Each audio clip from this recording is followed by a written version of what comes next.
In our service, we honor all paths, and we have a candle lighter to join us today.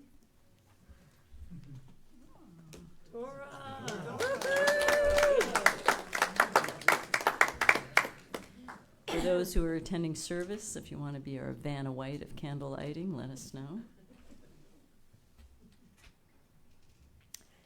We are an interfaith gathering, a spiritual community that honors all teachings and all spiritual teachers. So we begin with lighting our first candle, which is Tao, honoring the universal path of harmony and equilibrium, the natural way. Next is shamanic traditions, honoring the belief and practices of all indigenous people, the way of pristine spirituality. Hinduism, honoring the path of knowledge, action, and devotion. Judaism, honoring the ethical path of living by sacred law. Buddhism, honoring the Four Noble Truths and the path of compassion. Christianity, honoring the Christ consciousness as the path of love. Islam, honoring the path of submission to the will of God as the highest calling. New Thought, honoring the metaphysical path of mental healing through the practice of universal spiritual practices. The last candle is the healing candle of pure love.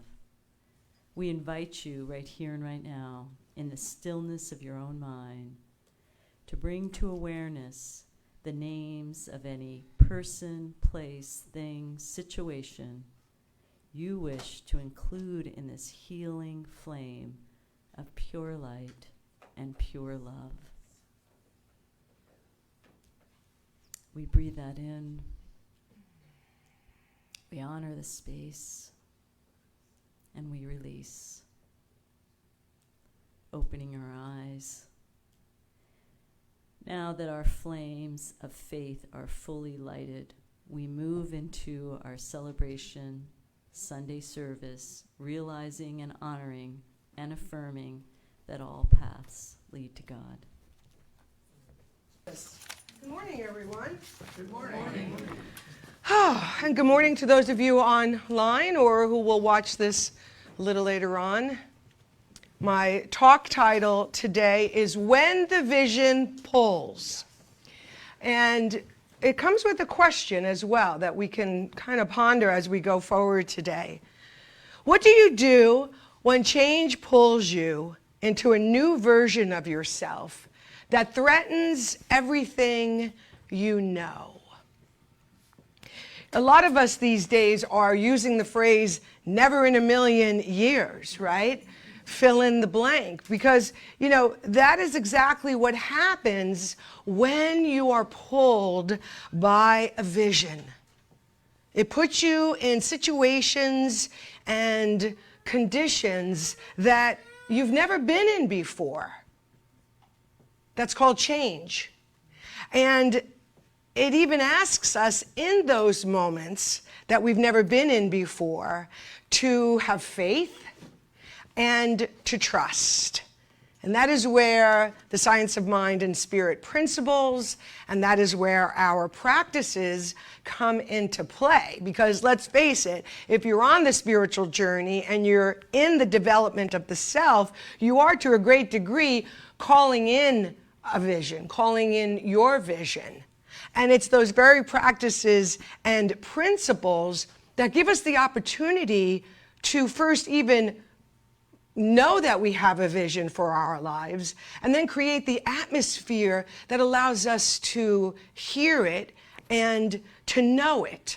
And those are certainly the principles and the practices that help us stay centered through the transformational process.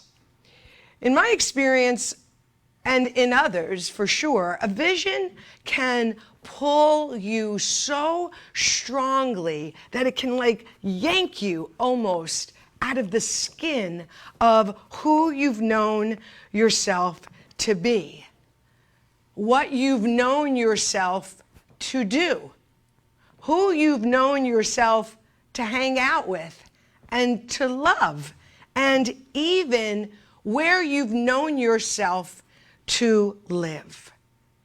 And eventually, it seems to be that the very nature of a vision is kind of like a tornado, because resist as we do to change, there is that moment when the vision does pull and like a tornado just sweeps you up, sucks you right up into the center of its beingness. And I know, because we talk and I hear, that I'm not the only one having this experience. And I'm certainly not the only one saying, I've changed. But it's a different type of change, or so it feels. You know, it seems like this is a radical, can't go back again, transformational change. I mean, so many of us have changed so dramatically and so completely and at such a deep core level that we are literally, cellularly, not the same person that we were. That's an experience, right? I mean, anybody relating to anything at all? Okay, great. Always good to know that, you know, you're not alone. And so in preparing for my time with you today, that statement came to mind, right? The old skin cannot hold the new wine. I really understand that in a more intimate way these days. And we try. I try, right? We try to make things work as they are. We resist change. We resist endings. We'd rather keep things as they are, even though they don't always work for us, because at least we know it.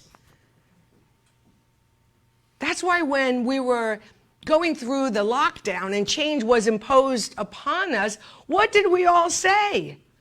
When are we going back to normal? Because even though some aspects of that normal weren't working, at least we knew it. We didn't know what we were in. We didn't know what was happening, and we didn't know what was coming, and it was very unsettling and uncomfortable and sometimes a scary time. And it took us a while to realize and accept there's no back. And there's certainly no back to normal. Maybe a new normal, but nothing like we knew. And so when we're in that place of resistance, Ernest Holmes calls that stagnation. He talked a great deal about that. He understood that life was meant to flow. Joseph Campbell, in his work on the hero's journey, calls that phase the phase of resistance, the phase of reluctance. And who do we know that went through that besides ourselves? Jesus. I mean, talk about being pulled by a vision. Talk about a severe and almost violent pull into a new version of yourself. I so appreciate the story of the Garden of Gethsemane, because I think he was really at his most human then. Because not once, not twice, but 3 times, to the God of his understanding, he asked, can't you give this to somebody else? He didn't want to do it. We can all understand why. He was in resistance to what was calling him 3 times. Isn't there anybody else that can do this for you? And he eventually realized that the answer was no, that it was his to do, that he was here to show that they can kill you, they can crucify you, but they cannot take your life. Why? Because we are made of pure energy. And he showed that so magnificently when he rose again.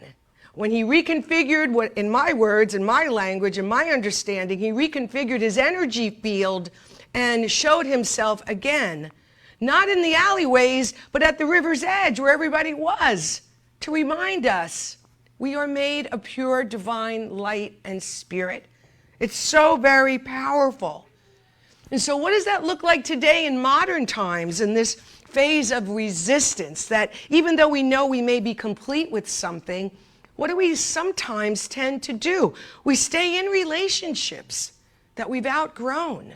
I mean, I've said this many times in my middle-class upbringing back east. You know, when something was broken, you plugged it in one more time, even though you knew it was broken, just to see if you could get one more toast out of that toaster, right?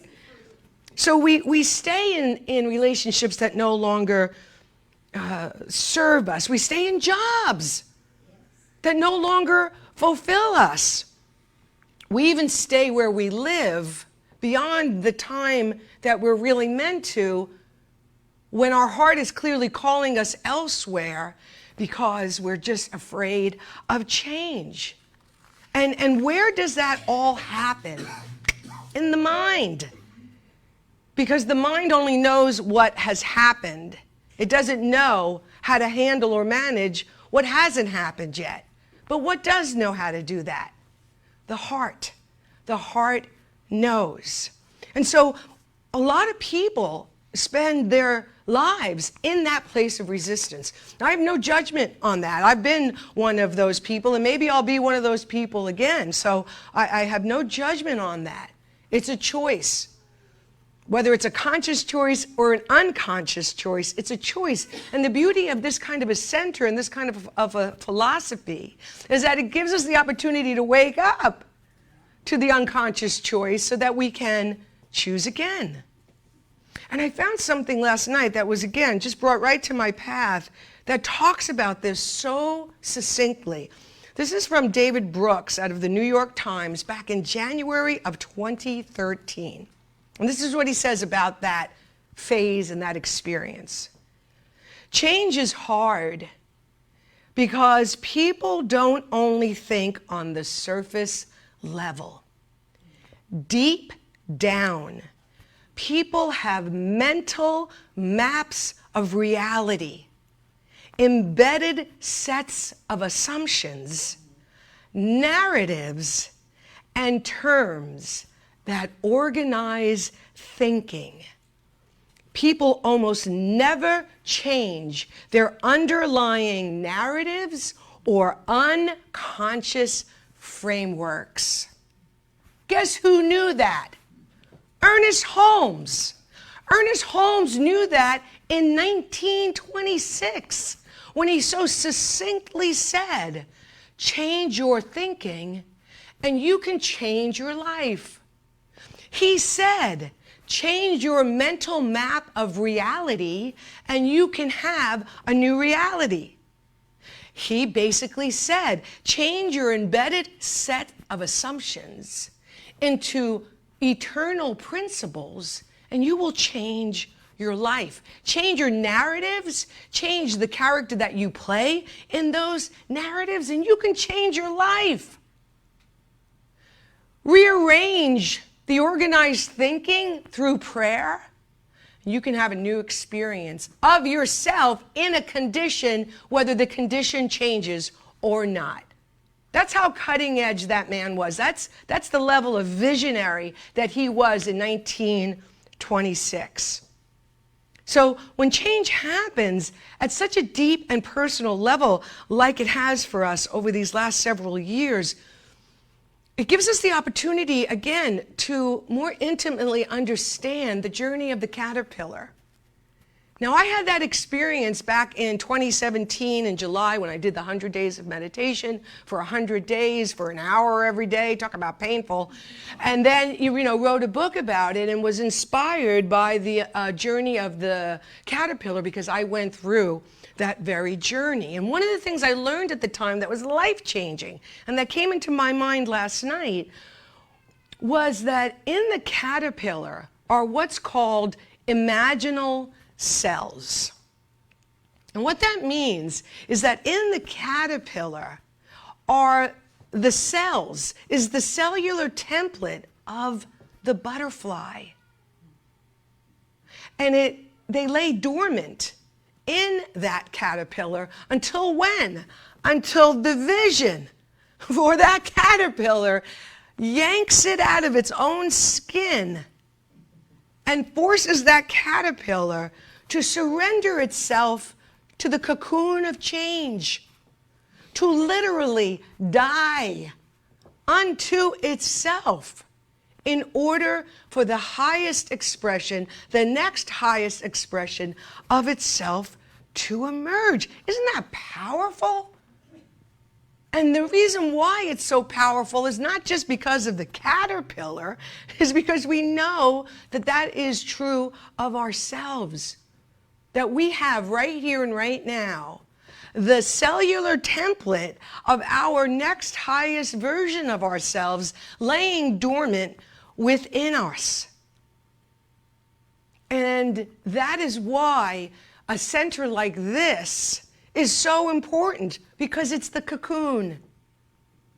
You know, we come here and we find ourselves in a cocoon of change, of growth, of enlightenment, of awakening, and it gets to happen in a cocoon of love that has recreated the functional family in a way that helps us die to our old self and become the next version of ourselves. And we're going through that right now. We all know that that is true. Humanity is in the cocoon of change. Well, some of humanity is there. Some humanity is like the caterpillar, dragging their belly along the 3D world of effects, deep in the news, deep in the headlines, deep in the fear, deep in the gossip. That's where some of us are. I was there at one point. A lot of us are in the cocoon of change, super uncomfortable, really dark, crowded, don't like it, can't see anything. We know something's happening, but we don't quite know what. There's a lot of people in the cocoon right now. It's a very crowded place.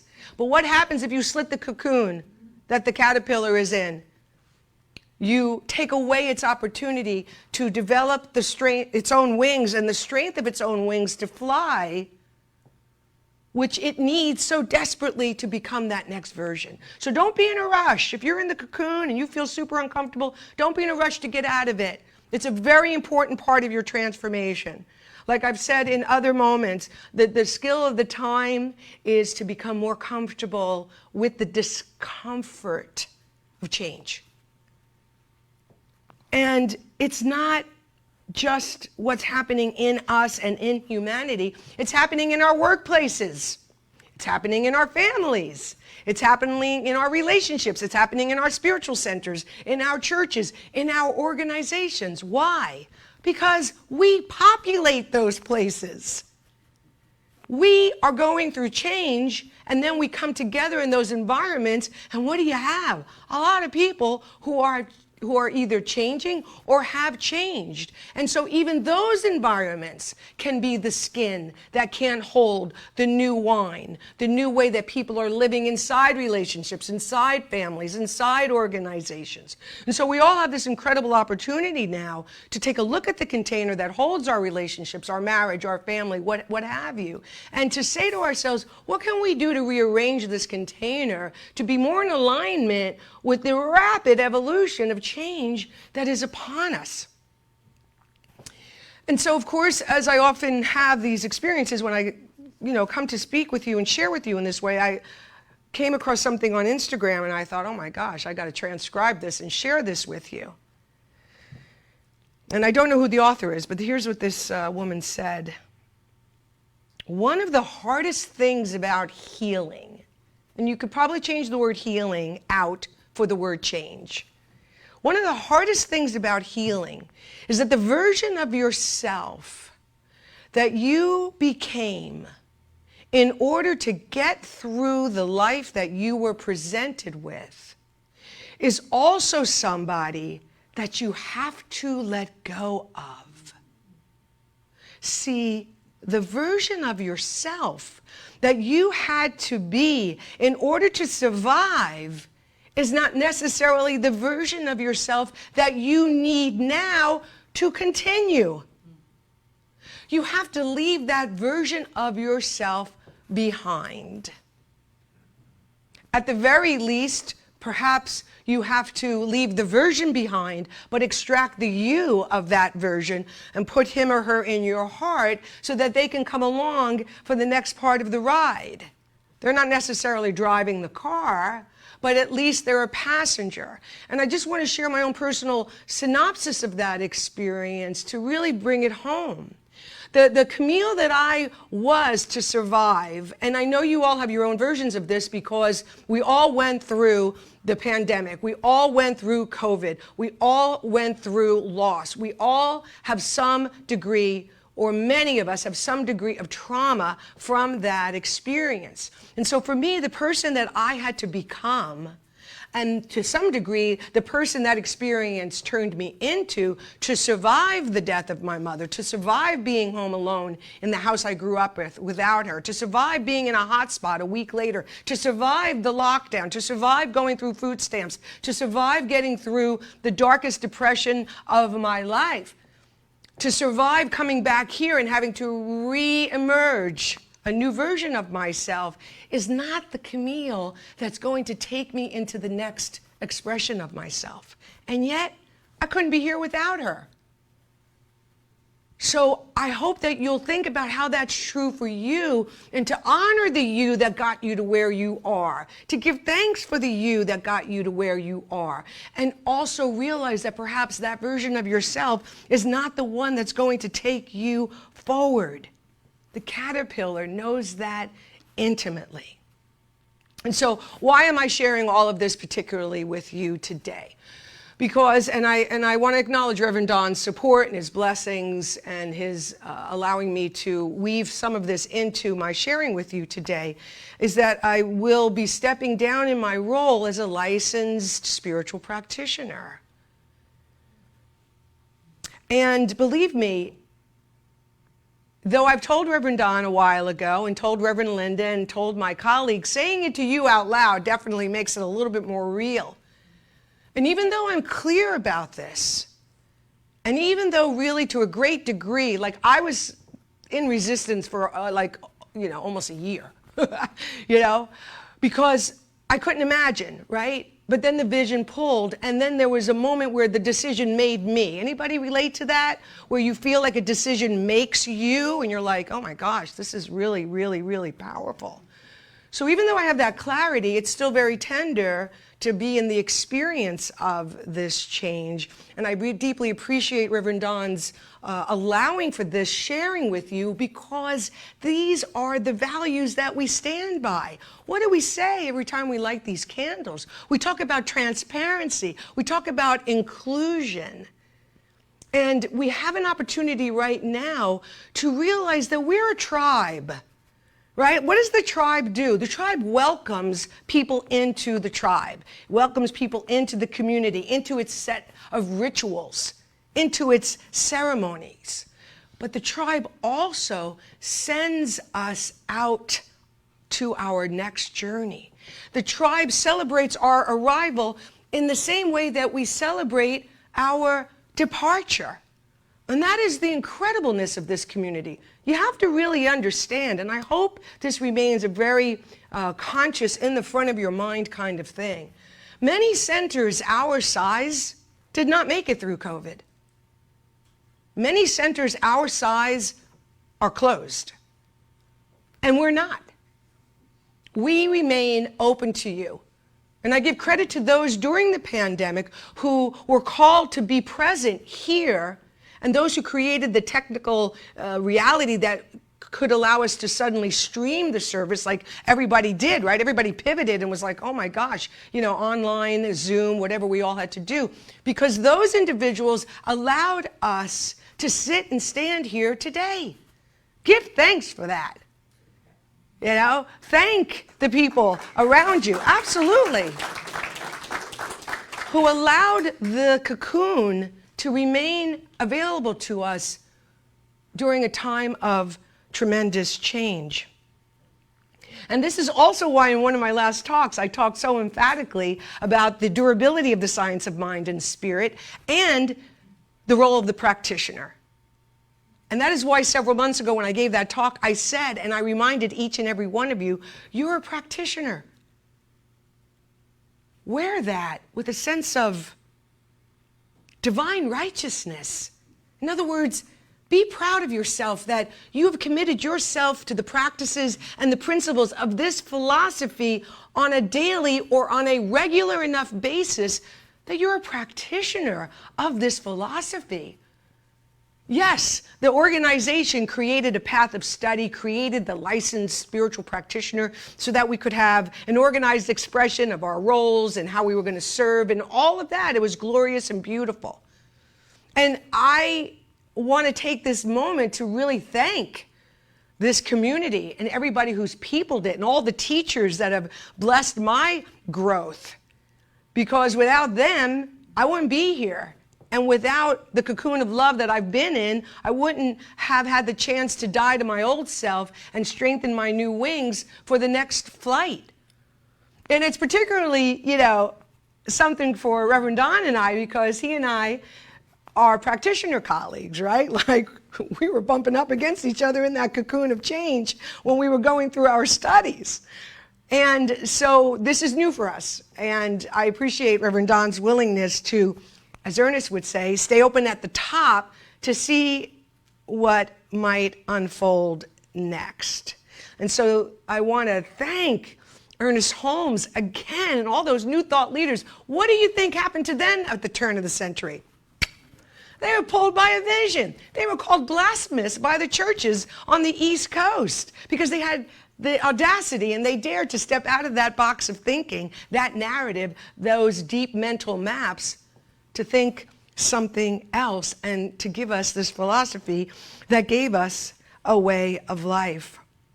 Too often we're afraid of change because the mind is so focused on what we're going to lose that we don't allow ourselves the same opportunity to be excited about what we're about to gain.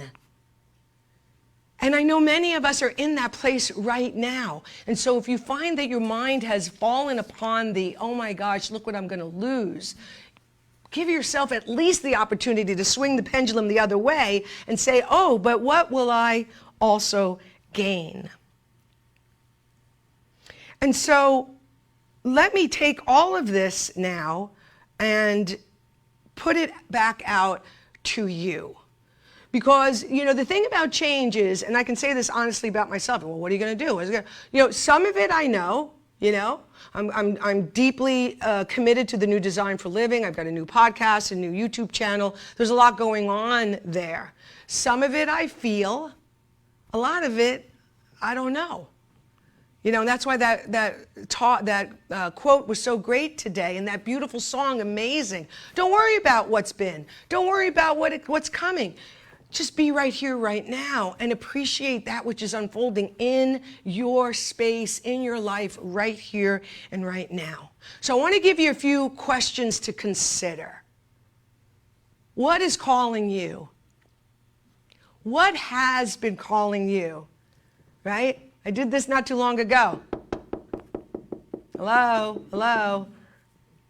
Hello? It just keeps knocking. It just keeps knocking. What's knocking? What's calling you? What's pulling you towards itself?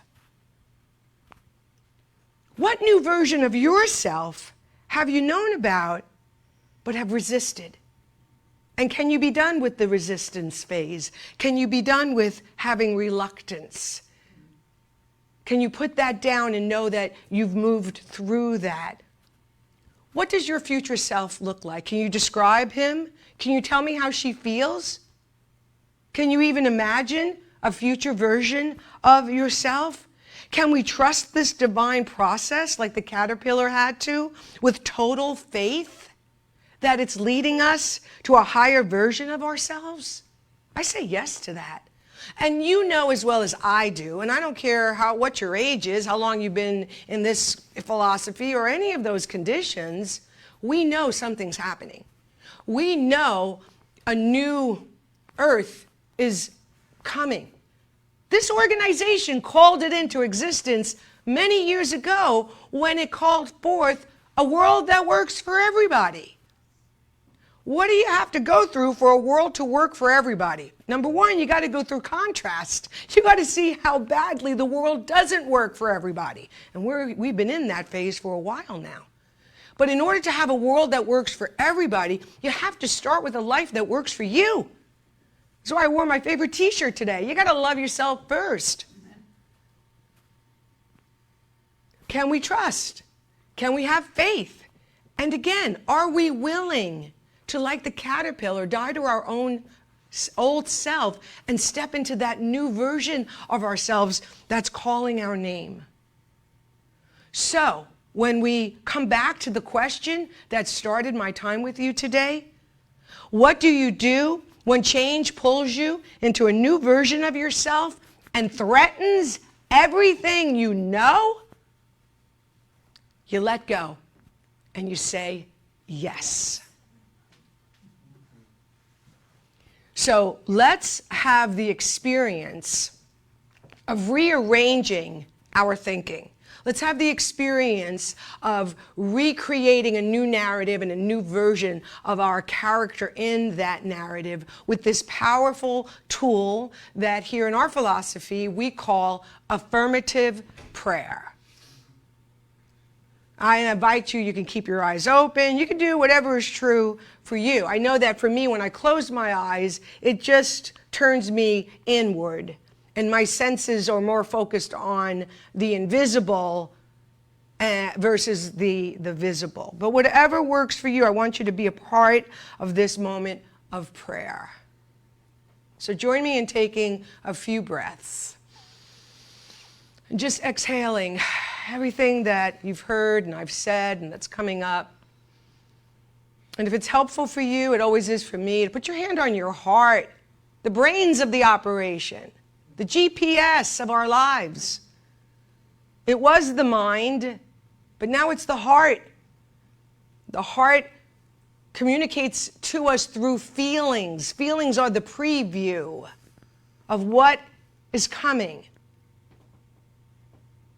And so together, in this powerful moment of communion and community, we together recognize that there is truly one life. Even though there are a multitude of us and an infinite variety of external conditions, back behind that, we recognize there is one thing happening, one love, one heart, one life, one intelligence that knows all because it is all. This one expression, this one presence that is awake, that is aware, and is alive right here and right now. It directly communicates with us, and we can directly communicate with it because we are it. We are the thing itself. It could be no other way. We come up out of this essence, this perfection, this wholeness. We are one with each other right here and right now. We are one with all life. We are one with all the animals. We are one with nature. There is just one of us. And so from this place of understanding and recognition and unification, on behalf of all of us, because we're all in one field, I speak the word. In the beginning was the Word. The Word has the juice of creation in it. And all the laws now are at attention, waiting for the imprint that we are about to give those laws, to which they will say yes. So for anybody who is experiencing a health crisis, a health condition, a medical diagnosis, we know that back behind that, the prognosis comes from God. That back behind the real broken leg, we know that there is that template, that imaginal cell of wholeness and perfection. And we put our attention there. We rest all of our attention there until our minds absorb the truth of that and give ourselves the opportunity to become that wholeness again. For all of us that are going through change, right here and right now, we are in this together. We draw upon each other's love and support. We hug each other. We listen to each other. We talk to each other. We lean on each other because we recognize that there is that one life, that love intelligence in that other person as it is in us. And when two or more are gathered, oh, something wonderful happens. Something magnificent unfolds as it is right here and right now. For this particular center and for centers everywhere, I speak the word that we are now stepping into change boldly, with confidence, open at the top, ready to rearrange the skin that holds us to be more of a match for the transformation that we are all going through right here and right now. Bless this spiritual community. Bless those who tithe and help keep the lights on. Bless those who serve and speak, and bless you for coming and watching. This is a powerful community. Let's never forget that. And so now, like a gardener or a farmer who plants the seed into the soil, knowing that everything necessary for that seed to become the thing it's meant to be is already in the soil, we let it be. We let it be. We let it go. And we move on to our next role, which is to anticipate, is to expect, is to look for, is to welcome this new way as our way right here and right now. Join me in saying yes. Yes. Join me in saying yes. Yes. And so it is.